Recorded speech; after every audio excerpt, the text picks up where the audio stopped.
Hi friends, today we're finally talking about Eldar Aspect Warriors Part 2. Now, you might think, didn't Aspect Warriors Part 1 come out like almost 2 years ago? To which I would say, yes. But you must also understand that I've been on my own Eldar path. The path of not caring about the Eldar. Plus, a year and some months is like nothing to the Eldar, so if you're a true Eldar fan, you'd get it. That being said, if you haven't watched it yet, be sure to watch Aspect Warriors Part 1 since it lays the groundwork for what Aspect Warriors are and covers the most famous ones. But today, we'll be talking about the arguably cooler half of the Aspect Warrior pantheon. But before that, allow me a bit to talk about today's sponsor. You guys waited over a year, so what's a minute or so more? Aspect Warriors are quite powerful, but you know what else is quite powerful? Today's sponsor, Incogni. Data brokers can be quite dangerous. Malicious ones may weaponize your personal information to carry out scary things like scams, identity theft, and those annoying scam likely calls. There can be hundreds of sites with your information, which is honestly crazy. This is a real life true crack story. Once I was curious and Googled my own name. Bad idea, I know.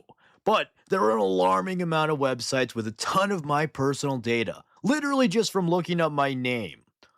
That was pre-Incogni crack. And now, after using Incogni for over a year, they've taken my data off of over 600 sites, and now I have to dig pretty deep to find any of my info.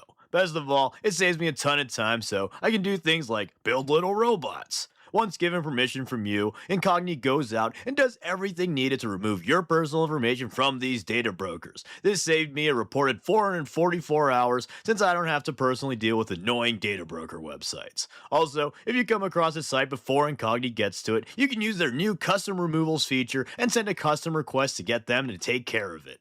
So, if you're interested, click the link in the description, incogni.com/crackduck, and use promo code crackduck to get 60% off on the annual plan.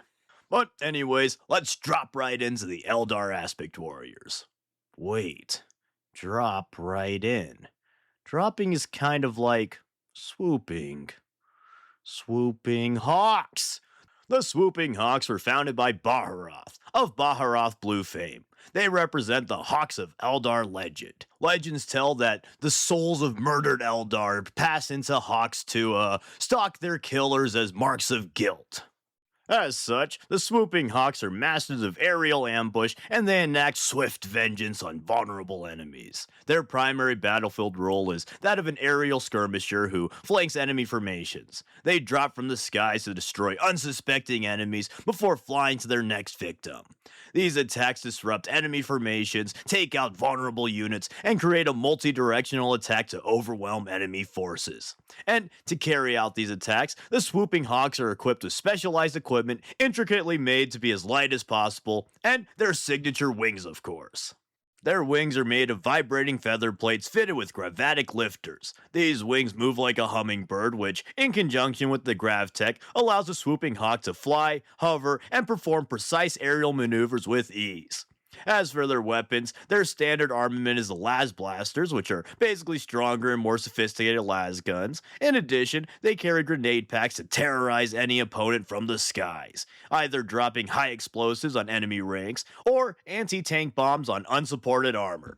And speaking of attacking armor, let's talk about my favorite Aspect Warrior next to the Striking Scorpions. Masters of heat weaponry and demolition, the embodiment of ferocious dragons of Eldar myth, and beings of wanton destruction, we have the Fire Dragons. The Fire Dragons were founded by Phoenix Lord Fugan and are dedicated to the total annihilation of their enemies. They specialize in heat weaponry. As such, they wield the mighty Fusion Gun. These are essentially Eldar melta-guns, and since it's Eldar stuff, it's even more devastating than their Imperial counterparts. On the battlefield, the Fire Dragons excel against enemy elites in armor. They pick out the biggest, most formidable enemy or fortification and move out to completely destroy it. The Fire Dragon's aptitude for destruction is so honed that they're able to instantly detect weak spots in enemy armor and then blast them with pinpoint accuracy from their fusion guns. Their destructive capabilities are widely feared,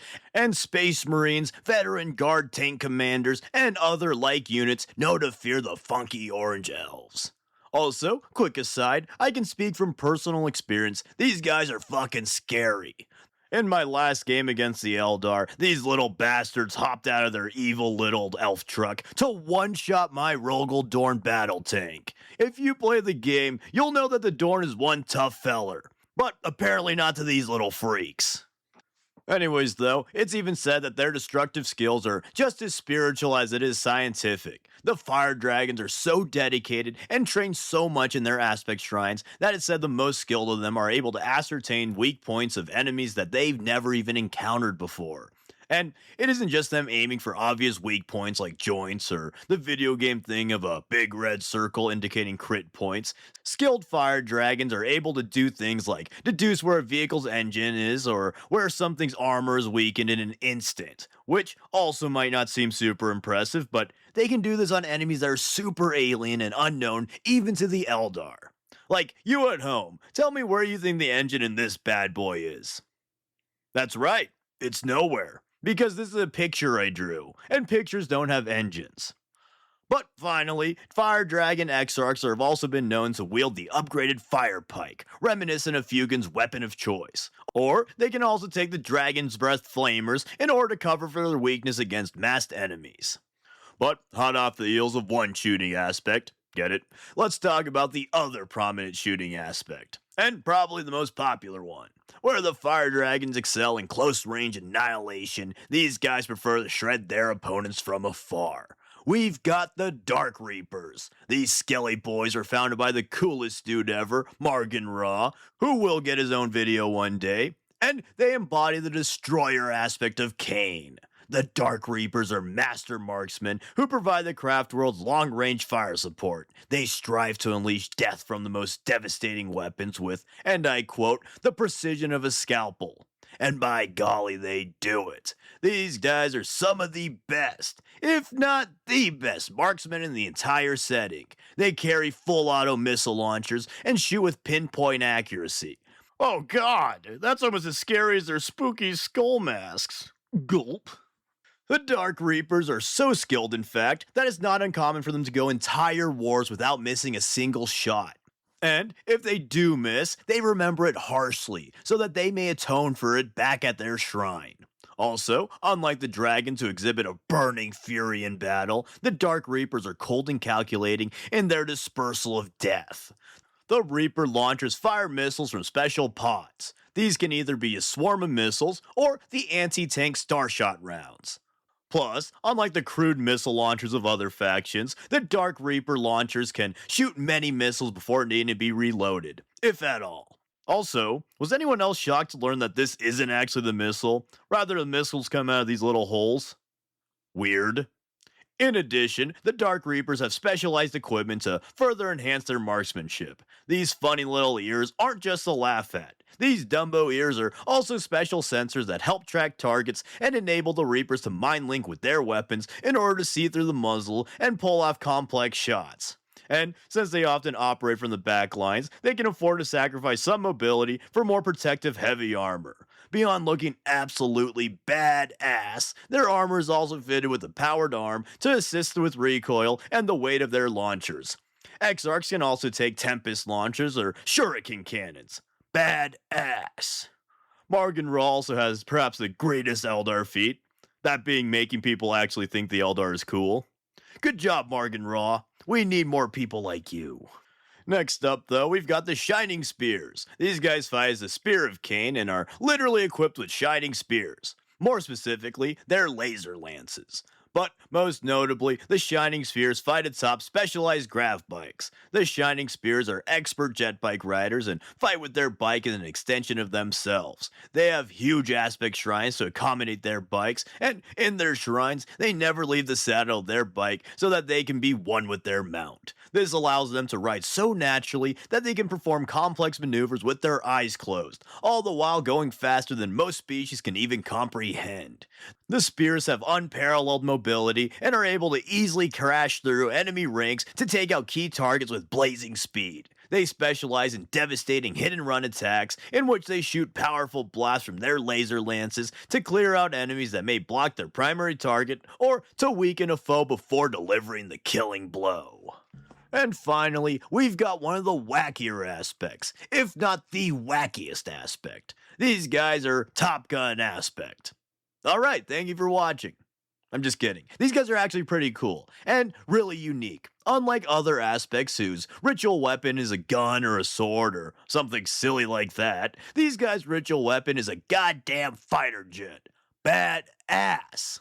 And their aspect shrines are just as unique. Unlike some stupid meditation chamber or something lame like that, these guys' shrines are giant tunnel linked atriums that float on the outsides of craft worlds. In their shrines, they constantly duel each other in the artificial skies to hone their skills against the greatest pilots in the galaxy themselves.